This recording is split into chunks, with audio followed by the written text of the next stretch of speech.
নমস্কার বন্ধুরা, পূজা কিচেন ব্লগকে সমস্ত বন্ধুদের স্বাগত জানিয়ে চলে এসেছি আবার একটা নতুন পর্বে। আজকে এই যে ফুলকপি দুটো তুলে নিয়েছি, কালকে দুটো ফুলকপি তুলে রেখেছি আর আজকে একটা আছে, এটাই তুলে নেব।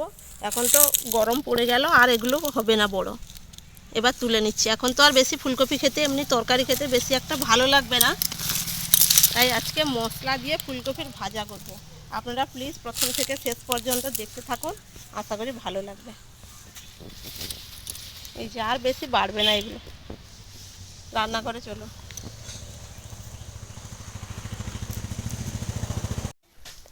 এই কপিগুলো ভাজবো, কেটে নেব, একটু ছোট ছোট করেই ভাজবো। কাটলে ছোট ছোট করে কাটলে কি হবে, ভাজাটা ভালোই হবে। আর পেঁয়াজ বাটা দিয়ে আজকে ভাজবো ফুলকপি। এই ভাজাটা খেতে কিন্তু ভীষণ ভালো লাগে। দেখুন বন্ধুরা, একদম ছোট ছোট করে দিচ্ছি।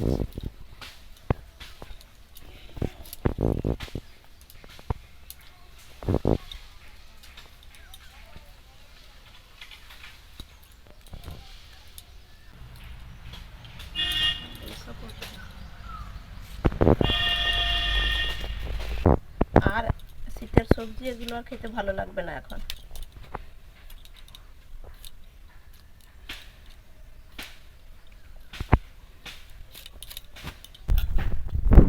সব ফুলকপিগুলো কাটা হয়ে গেছে। এবার এই কপির মধ্যে আমি এখানে লবণ আর অল্প একটু হলুদ দিয়ে ভিজিয়ে রাখবো।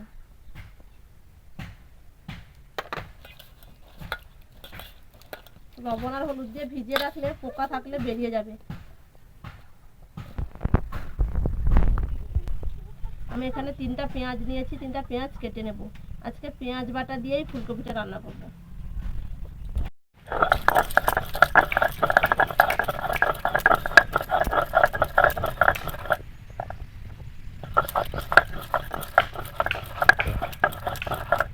জ্বালিয়ে কড়াইটা চাপিয়ে দিয়েছি।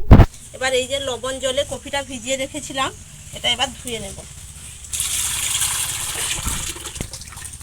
এই জলটা ফেলে দিলাম, এর মধ্যে আবারও একবার জল দিয়ে ভালো করে ধুয়ে নেব।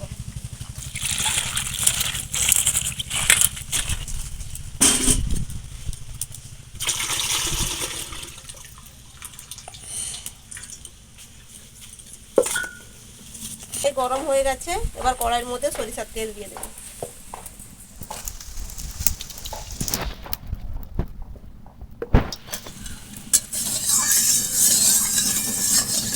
তেলটাও একটু ভালো করে গরম করে নেব। তেলের মধ্যে দিয়ে দেব কালো জিরে,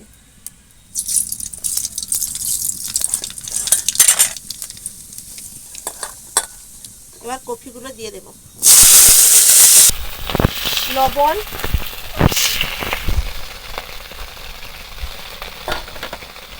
হলুদ গুঁড়ো,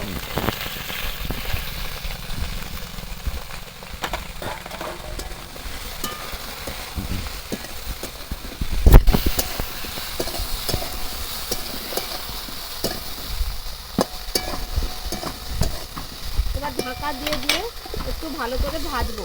ঢাকা দিয়ে দিলাম। আমি কয়েকবার ঢাকা খুলে খুলে ভালো করে ভেজে নেব।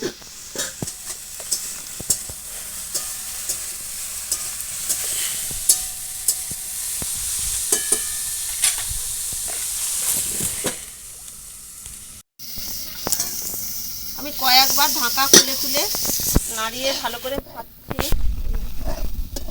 এবার দেখুন বন্ধুরা, এই যে লাল লাল মতো হয়ে এসছে, এবার প্রায় সেদ্ধ হয়ে যাচ্ছে। দেখুন, এবার এর মধ্যে কিছু মশলা দেব।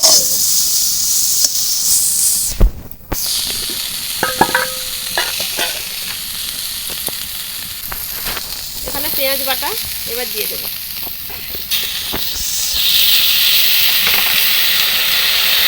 লঙ্কা গুঁড়ো,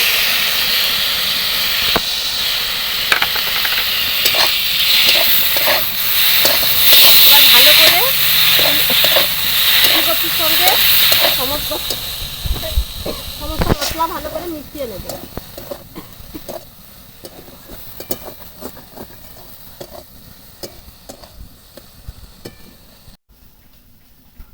এইভাবে মশলার সঙ্গে ফুলকপিটা আরো কিছুক্ষণ আমি ভেজে নেব।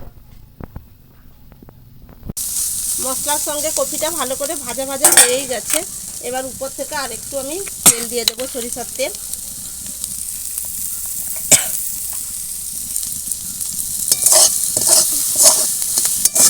মশলা দেওয়ার পরে কিন্তু জ্বালানিটা একটু হালকা করে দিতে হবে, একদম মিডিয়াম জ্বালানি রেখে ভাজতে হবে। তবে খুব ভালো করে সেদ্ধও হবে আর ভাজাটাও খুব সুন্দর হবে, না হলে পুড়ে যাবে।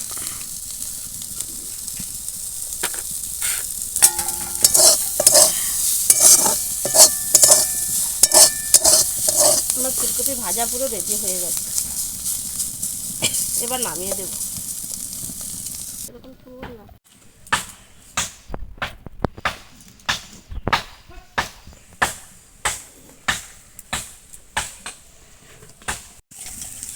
সমৃদ্ধ ফুলকপির ভাজা দেখে আগে থেকে খেতে বসে গেল।